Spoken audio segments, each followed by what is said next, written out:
യേശു തൻ്റെ ശിഷ്യന്മാരോട് പറഞ്ഞു, നിങ്ങളുടെ ഹൃദയം കലങ്ങിപ്പോകരുത്. ദൈവത്തിൽ വിശ്വസിപ്പിൻ, എന്നിലും വിശ്വസിപ്പിൻ. യോഹന്നാൻ 14 നമുക്കത് കാണാം. അപ്പൊ എന്തുകൊണ്ടാണ് കലങ്ങിപ്പോകുന്നത്? ഒരു ഉറപ്പില്ലാതെ വരുമ്പോഴാണ് കലങ്ങിപ്പോകുന്നത്. അതുകൊണ്ട് യേശു അടുത്ത വാക്യത്തിൽ ഇങ്ങനെ പറഞ്ഞു, എൻ്റെ പിതാവിൻ്റെ ഭവനത്തിൽ അനേക വാസസ്ഥലങ്ങളുണ്ട്. ഇല്ലെങ്കിൽ ഞാൻ നിങ്ങളോട് പറയുമായിരുന്നു, ഞാൻ നിങ്ങൾക്ക് സ്ഥലം ഒരുക്കാൻ പോകുന്നു. ഞാൻ പോയി നിങ്ങൾക്ക് സ്ഥലം ഒരുക്കിയാൽ ഞാൻ ഇരിക്കുന്നിടത്ത് നിങ്ങളും ഇരിക്കേണ്ടതിന് പിന്നെയും വന്ന് നിങ്ങളെ എൻ്റെ അടുക്കൽ ചേർക്കും. അപ്പോൾ ജീവിതത്തിൽ നാളെക്കുറിച്ചൊരു ഉറപ്പ് കിട്ടാതെ വരുമ്പോഴാണ് കലങ്ങിപ്പോകുന്നത്. നിങ്ങളുടെ നാളുകൾ നിങ്ങൾ അനാഥമായി പോകുമോ? ഇല്ല. നിങ്ങളുടെ ഹൃദയം കലങ്ങിപ്പോകരുത്. കാരണം ഞാൻ പോകുന്നത് നിങ്ങളെ അനാഥമാക്കാനല്ല. നിങ്ങളെല്ലാം വിട്ട് എൻ്റെ പുറകെ ഇറങ്ങിയതല്ലേ. വല വീശുന്നിടത്തുനിന്നും വല തയ്ക്കുന്നിടത്തുനിന്നും ചുങ്കസ്ഥലത്തു നിന്നും പലയിടത്തുനിന്നും നിങ്ങളെ വിളിച്ചിട്ട് ഒരു സുപ്രഭാതത്തിൽ ഞാൻ നിങ്ങളെ ഇട്ടേച്ച് പോകുന്നു എന്ന് പറയുമ്പോൾ നിങ്ങൾ അനാഥരാകുമെന്നാണോ? നിങ്ങളെ ഈ 3.5 വർഷം പരാജയമെന്നാണോ നിങ്ങൾ ചിന്തിക്കുന്നത്? ഇല്ല. ഞാൻ വിളിച്ചതാണെങ്കിൽ നിങ്ങൾ പേടിക്കേണ്ട. നിങ്ങളുടെ ഹൃദയം കലങ്ങി പോകരുത്. അപ്പോൾ ഹൃദയം കലങ്ങി പോകാം. നമ്മെ കലക്കാൻ പറ്റിയ ആൾക്കാർ ഈ സമൂഹത്തിലുണ്ടാകും. നമുക്ക് ഇടർച്ച വരുത്തുന്ന ആൾക്കാരുണ്ടാകും. ഇടർച്ച വരുന്നത് നല്ലത് തന്നെ. ഇടർച്ച വരുത്തുന്നവർക്കോ അയ്യോ കഷ്ടം. ഇടർച്ച വരണം. വിമർശനങ്ങൾ, വിരോധങ്ങൾ, എല്ലാ നിലയിലും നമ്മെ അസ്വസ്ഥമാക്കുന്ന പലതും ഉണ്ടാകണം.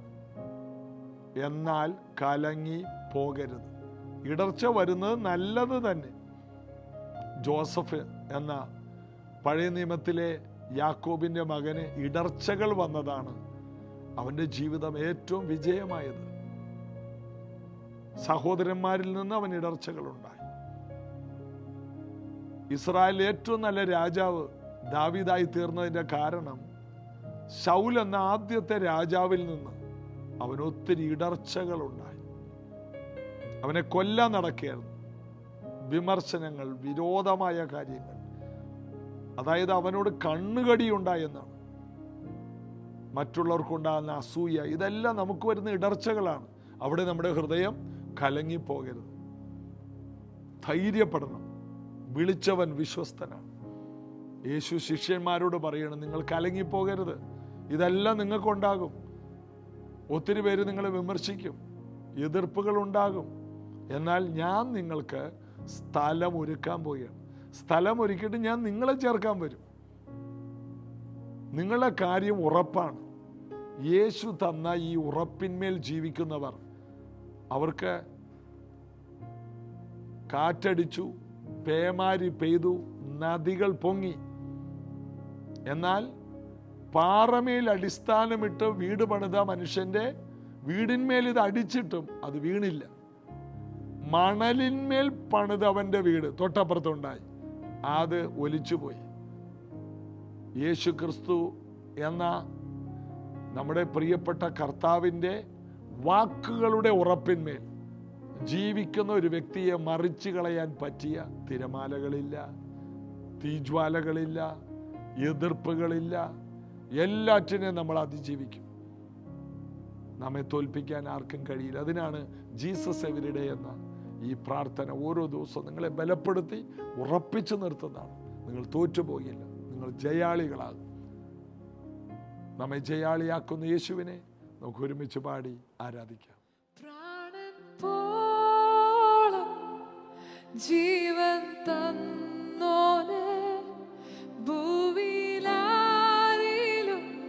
കാണാത്ത സ്നേഹമേ, ആ മാർവിൽ ഞാൻ ചാരിടുന്നപ്പ അങ്ങേ പിരിയില്ല എന്നേശുവേ. പ്രാണൻ പോളം ജീവൻ തന്നോനെ ഭൂവിലാരിലും കാണാത്ത സ്നേഹം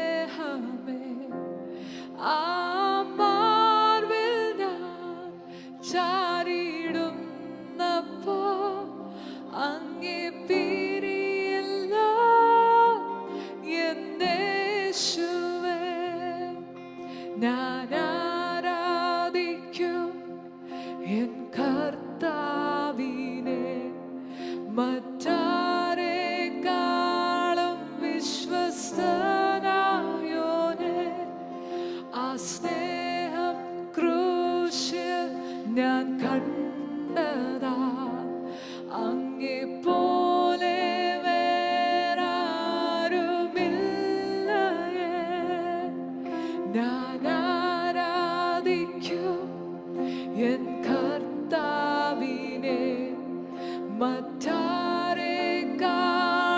വിശ്വസ്തനായോനെ.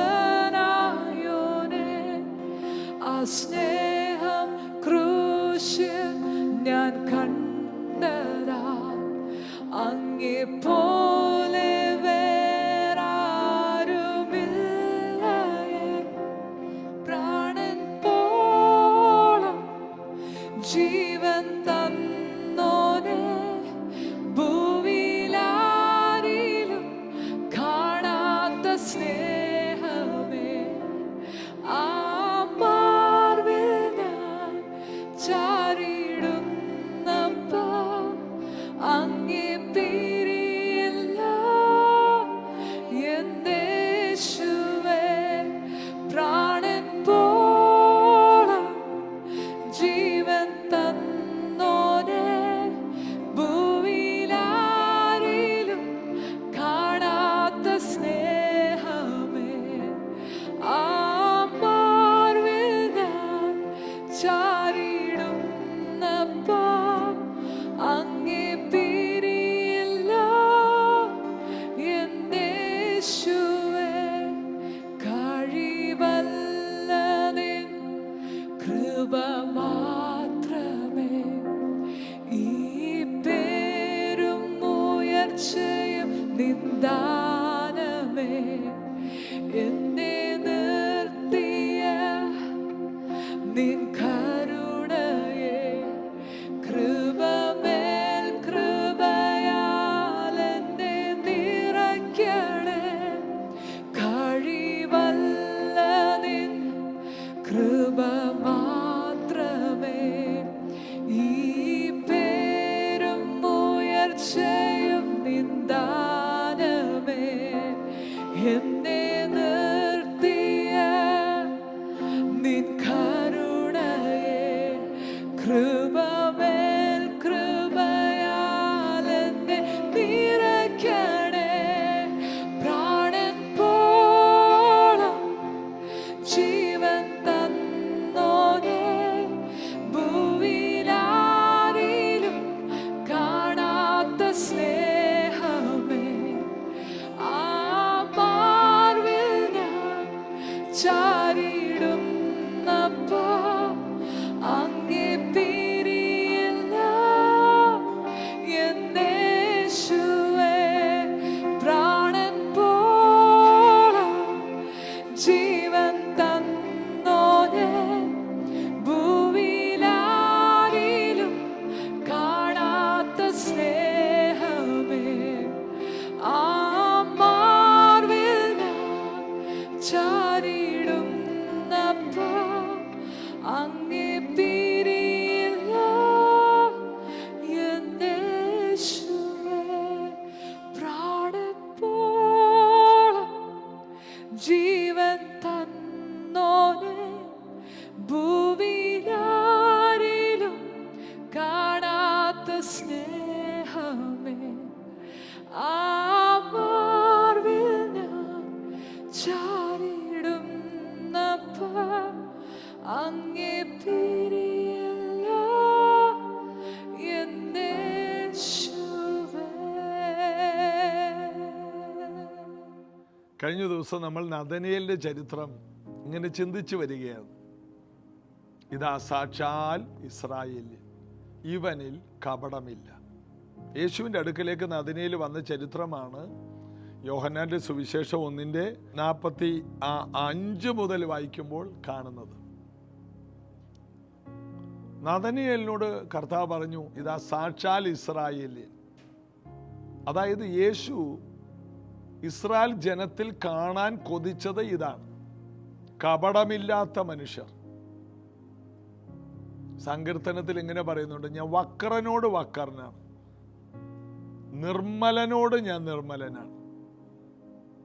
ദൈവത്തിൻ്റെ അടുക്കൽ വക്രത കാണിച്ചുകൊണ്ട് ചെന്നാൽ ദൈവം അതുപോലെ അവനെ സന്ദർശിക്കുമെന്ന്. ദൈവസന്നിധിയിൽ നിഷ്കളങ്കതയോടെ വന്നാലോ എളിയവനെ ആദരിക്കുന്ന ദൈവമാണ്. എളിയവനെ കുപ്പയിൽ നിന്ന് ഉയർത്തുന്നവൻ.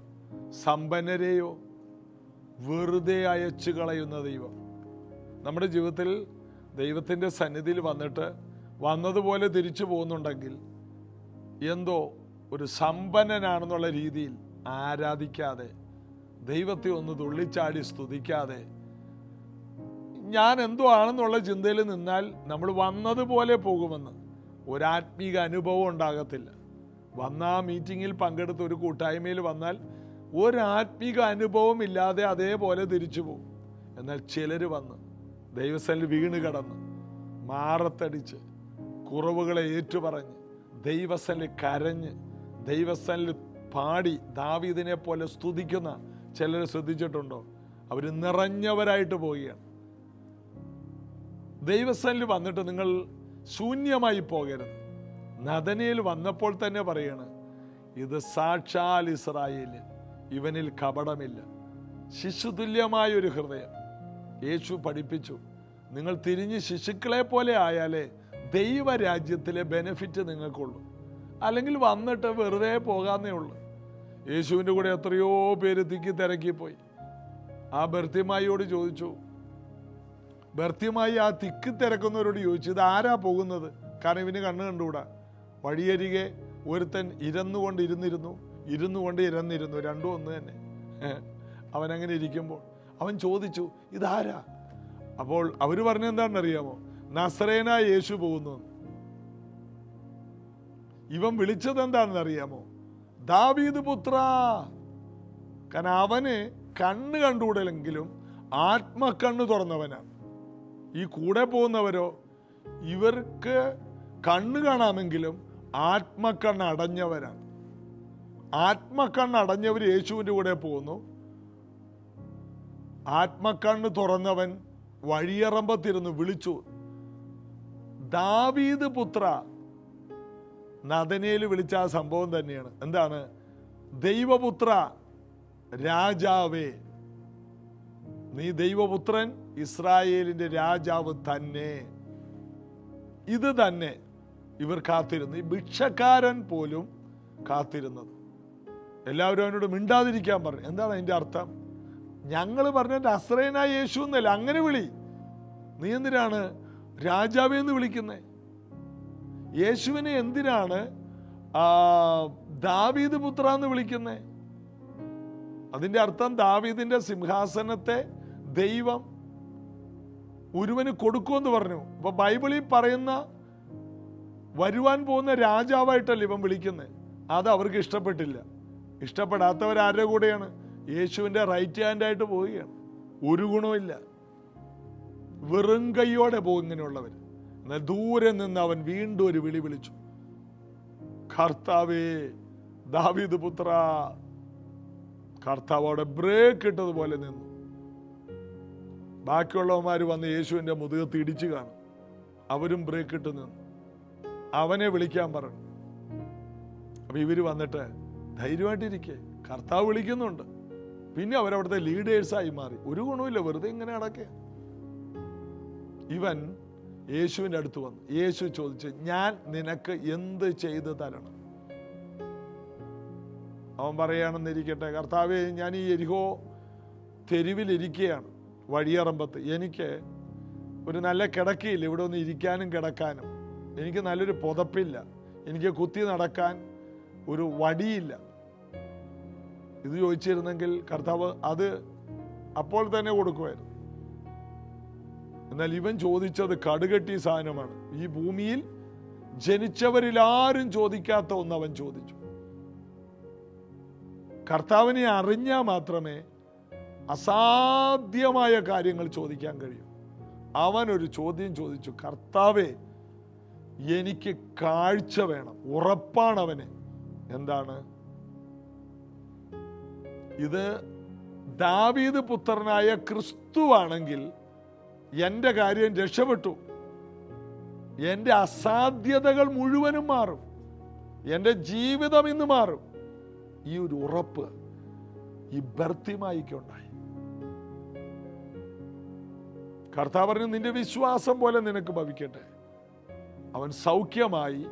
അടുത്തത് അവനെ അനുഗമിച്ചെന്നു.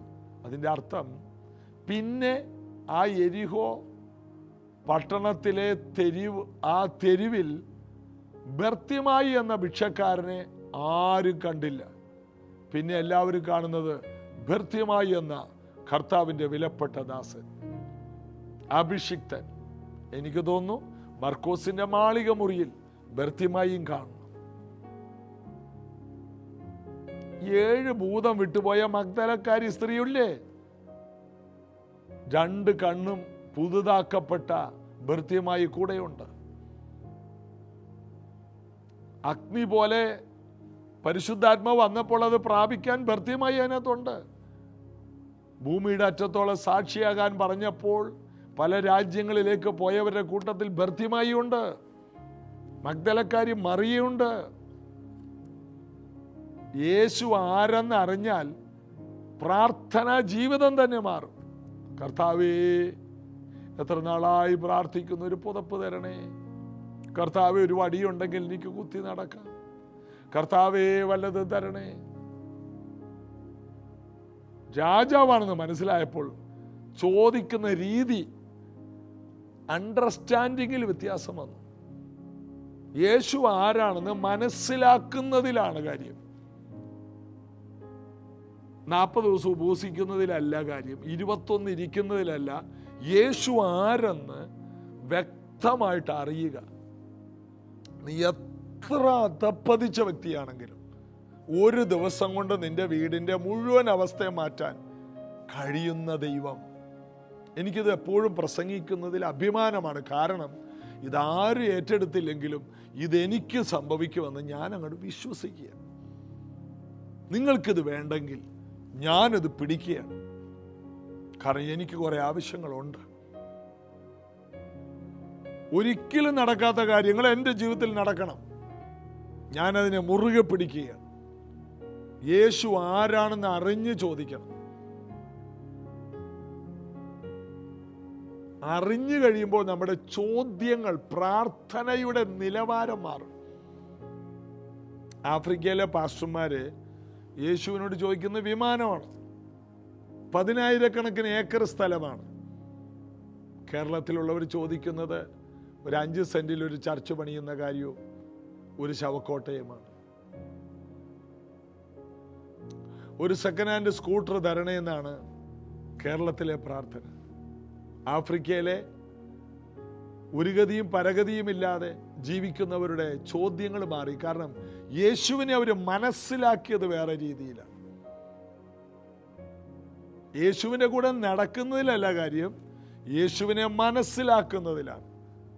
മുടങ്ങാതെ ചർച്ചിൽ വരുന്നതിലല്ല കാര്യം, യേശുവിനെ മനസ്സിലാക്കുന്നതിലാണ്. നീണ്ട ദിവസങ്ങൾ വെള്ളം കുടിക്കാതെ ഉപവസിക്കുന്നതിലല്ല കാര്യം, യേശുവിനെ എങ്ങനെ നിങ്ങൾ മനസ്സിലാക്കിയെന്ന്. യേശു ദാവീദ് പുത്രനാണോ? അതിൻ്റെ അർത്ഥം എന്തും ചെയ്തു തരാൻ കഴിവുള്ള ഒരു രാജാവായി യേശുവിനെ കാണുന്നു. യേശു ദൈവപുത്രനാണോ? ഈ ഭൂമിയിൽ നിന്ന് നിങ്ങളെ നിത്യതയിലേക്ക് കൊണ്ടുപോകാൻ ഇറങ്ങി വന്ന ദൈവത്തിൻ്റെ ഏകജാതനായ പുത്രനാണോ? ആ ഒരു വിശ്വാസമാണ് നമ്മെ മാറ്റി മറിക്കുന്നത്. അപ്പനമ്മയും ചർച്ചിൽ വരുന്നു, ഞാനും വരുന്നു. എൻ്റെ ഭാര്യ ചർച്ചിൽ വരുമ്പോൾ ഞാൻ ഇനി വേറെ സ്ഥലത്ത് എങ്ങനെ പോകും? അവളെ കൊണ്ടുവരാൻ വരും, പിന്നെ അവിടെ ഇരിക്കും. അവൾ പോകുമ്പോൾ ഞാനും പോകും. ഈ ഒരു ജീവിതം കൊണ്ട് നിങ്ങൾക്ക് എന്തൊരു പ്രയോജനം? യേശുവിനെ മനസ്സിലാക്കുക. വേദപുസ്തകം ഇങ്ങനെ ഒരു തുറന്ന വേദപുസ്തകം വെച്ച് വായിക്കുക. മത്തായി തൊട്ട് വെളിപ്പാട് പുസ്തകം വരെ അങ്ങോട്ട് വായിക്കുക. മനസ്സിലായില്ലെങ്കിൽ കർത്താവേ എനിക്കൊന്നും മനസ്സിലാകുന്നില്ല, ഞാനോട് വായിക്കുകയാണ്. വായിക്കുക. കുറച്ച് കഴിയുമ്പോൾ നിങ്ങളുടെ ജീവിതം മാറും, നിങ്ങളുടെ പ്രാർത്ഥന ജീവിതം മാറും. രാത്രി 3 മണിക്കൊക്കെ ചാടി എഴുന്നേക്കുന്ന അനുഭവം ഉണ്ടാവും. ഇന്നൊരു സഹോദരി എന്നോടൊരു കാര്യം പറഞ്ഞു. എൻ്റെ അടുത്ത് പ്രാർത്ഥിക്കാൻ വന്നപ്പോൾ അക്രൈസ്തവ മാർഗത്തിൽ നിന്ന് വിശ്വാസത്തിൽ വന്ന ഒരു സഹോദരി എന്നോട് പറഞ്ഞു, ഈ 8 മണിക്കൂർ പ്രാർത്ഥനയിലിരിക്കുന്ന വളരെ ആഗ്രഹത്തോടെ വരുന്ന ഒരു സഹോദരിയാണ്. ബിസിനസ് ചെയ്യുന്നു, നല്ല ഒരു ബിസിനസ് ഉണ്ട്, സൂപ്പർ മാർക്കറ്റൊക്കെ നടത്തുന്ന ഒരു സഹോദരി. കൊച്ചു സഹോദരി വലിയ കാറാ ഓടിക്കുന്നത്. ആ സഹോദരി എന്നോട് പറഞ്ഞു, അവർക്ക് ഈ ജില്ലയിൽ നിന്ന് ഒരു ജില്ലയിൽ നിന്ന് മറ്റേ ജില്ലയിൽ പോകണം, വണ്ടി ഓടിച്ച് ഒറ്റയ്ക്ക്. പിള്ളേരുടെ കാര്യം നോക്കണം, ഭർത്താവിൻ്റെ കാര്യം നോക്കണം, അത് കഴിഞ്ഞിട്ട് അവിടെ പോകും. ഒരു സൂപ്പർ മാർക്കറ്റ് നടത്താന്ന് പറഞ്ഞാൽ ഭയങ്കര റിസ്ക്കാ. വീട്ടിലെ കാര്യം നോക്കണം, ഭർത്താവിൻ്റെ കാര്യം നോക്കണം, കുഞ്ഞുങ്ങളുടെ പഠിത്തം നോക്കണം. ഇതിൻ്റെ ഇടക്ക് ഉറങ്ങാൻ നേരത്ത് ഉറക്കത്തിൽ ആരോ വന്ന് തട്ടുന്നു. അപ്പോൾ ഉറക്കത്തിൽ മാത്രമല്ല, ആ തട്ടുന്ന സ്വരം കേട്ടാൽ പിന്നെ എഴുന്നേറ്റിരുന്ന് പ്രാർത്ഥിക്കാൻ തുടങ്ങും. അതുകൂടാതെ പകല് ജോലിയൊക്കെ ചെയ്ത് അടുക്കളയിൽ നിൽക്കുമ്പോൾ ആരോ വന്ന് കയ്യിൽ വന്ന് തട്ടുന്നു. അവർക്ക് മനസ്സിലായി ഇത് പ്രാർത്ഥിക്കാനാണ്. ദൂതൻ വന്ന് തട്ടുന്നു, പ്രാർത്ഥിക്കാൻ വേണ്ടി. ഗ്രഹിക്കണം ദൈവം വിളിച്ചത് എന്തിനാണ്. ദൈവത്തെ കൂടുതൽ മനസ്സിലാക്കുമ്പോൾ ഇത് ദൂതനാണ്, പിശാചല്ല ഈ കയ്യിൽ വന്ന് തട്ടുന്നു. ആദ്യമൊക്കെ ഭർത്താവിനോട് ചോദിച്ചു രാത്രി, നിങ്ങൾ എന്നെ തട്ടിയോ? ഭർത്താവ് പറഞ്ഞു, ഞാൻ അറിഞ്ഞിട്ട് പോലുമില്ല. ചർച്ചിൽ ചോദിച്ചപ്പോൾ ചർച്ചിൽ ഒത്തിരി പേർക്ക് ഈ അനുഭവം ഉണ്ട്. ആരോ വന്ന് തട്ടുന്നു. എഴുന്നേക്കാനാണ്. എന്തിനാണ്? നിന്റെ പ്രാർത്ഥന എല്ലാവരുടെയും പ്രാർത്ഥന പോലെയല്ല, അത് സൂപ്പർ നാച്ചുറലാണ്. കൊച്ചു കൊച്ചു കാര്യങ്ങൾ പ്രാർത്ഥിക്കുന്നവരല്ല ചിലർ. ഇന്ത്യക്ക് വേണ്ടി പ്രാർത്ഥിക്കുന്നവർ, ലോക രാജ്യങ്ങൾക്ക് വേണ്ടി പ്രാർത്ഥിക്കുന്നവർ, ഉണർവിന് വേണ്ടി പ്രാർത്ഥിക്കുന്നവർ. നിങ്ങളെ കർത്താവ് വന്ന് തട്ടി ഉണർത്തും. ഒരു ദൂതൻ വന്ന് പത്രോസ് ജയിലിൽ കിടന്നുറങ്ങുമ്പോൾ അവനെ വിലാപ്പുറത്ത് തട്ടി. കുഞ്ഞെ എഴുന്നേക്ക്. വിലാപ്പുറത്ത് തട്ടുന്നത് ഈ അമ്മ വന്ന് കുഞ്ഞുങ്ങളെ തട്ടി ഉണർത്തുന്നത്. അതുപോലെ ജയിലിൽ കിടക്കുകയാണ്, ചങ്ങലകളാൽ ബന്ധിക്കപ്പെട്ടവന്. ആ തട്ടിൽ ചങ്ങലകളെല്ലാം അഴിഞ്ഞു. അരകെട്ടി ചെരുപ്പിട്ട് മുറുക്കി എൻ്റെ പുറകെ പോരാൻ പറഞ്ഞു. 3 വാതിലുകൾ, ജയിലിൻ്റെ 3 വാതിലുകൾ. അവിടെ പട്ടാളക്കാരവിടെ നിൽപ്പുണ്ട്, പക്ഷെ അവർക്ക് കാണാനൊന്നും പറ്റുന്നില്ല. എൻ്റെ ഇടയിൽ കൂടി തുറന്ന വാതിലിലൂടെ പോകുന്നത്. ഇതെല്ലാം സൂപ്പർ നാച്ചുറലാണ്.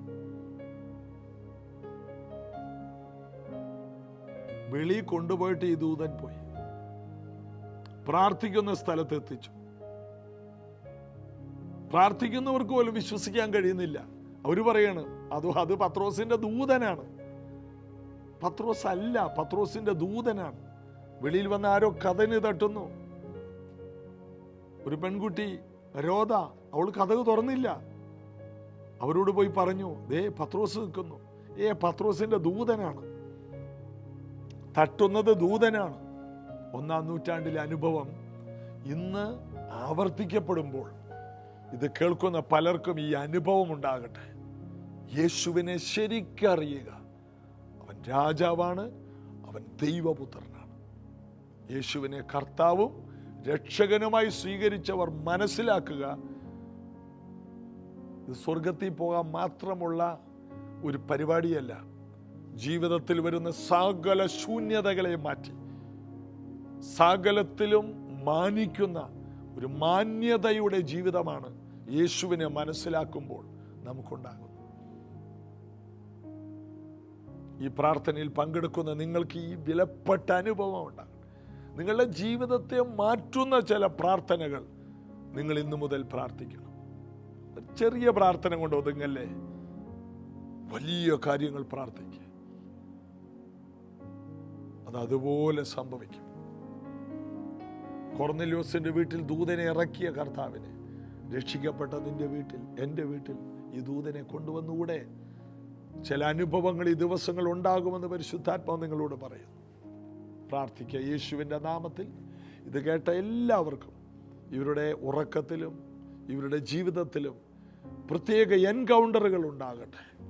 കർത്താവ് വന്ന് തൊടുന്ന, ദൈവദൂതന്മാർ തൊടുന്ന, ഇവരെ ഉണർത്തുന്ന, പ്രാർത്ഥനയിലേക്ക് വലിച്ചടിപ്പിക്കുന്ന വ്യത്യസ്തമായ ചില അസാധാരണമായ കാര്യങ്ങൾ പ്രാർത്ഥിച്ചു വാങ്ങുന്ന പ്രത്യേക അനുഭവങ്ങൾ എല്ലാവർക്കും ഉണ്ടാകട്ടെ. അനുഗ്രഹിക്കുന്നു. അസാധാരണ വിടുതലുകൾ ഇവർ പ്രാർത്ഥിച്ച് ബർത്തിമയെ പോലെ സ്വന്തമാക്കട്ടെ. യേശുവിൻ്റെ നാമത്തിൽ അത് സംഭവിക്കട്ടെ. അവിടുത്തെ അത്ഭുതങ്ങൾ ജനങ്ങൾ കാണട്ടെ. യേശുവിൻ നാമത്തിൽ ആമേൻ. വിശ്വസിക്കുക. നിങ്ങളുടെ പ്രാർത്ഥന ജീവിതത്തെ മാറ്റി യേശുവിനെ ശരിക്കും മനസ്സിലാക്കുക. വലിയ കാര്യങ്ങൾ പ്രാർത്ഥിക്കുക. വലിയത് സ്വന്തമാക്കുക. ദൈവത്തിന് വലിയ മഹത്വം കൊടുക്കുവാൻ കർത്താവ് നമ്മെ സഹായിക്കട്ടെ. നാളെ ഇതേ സമയത്ത് കാണാം. God bless you.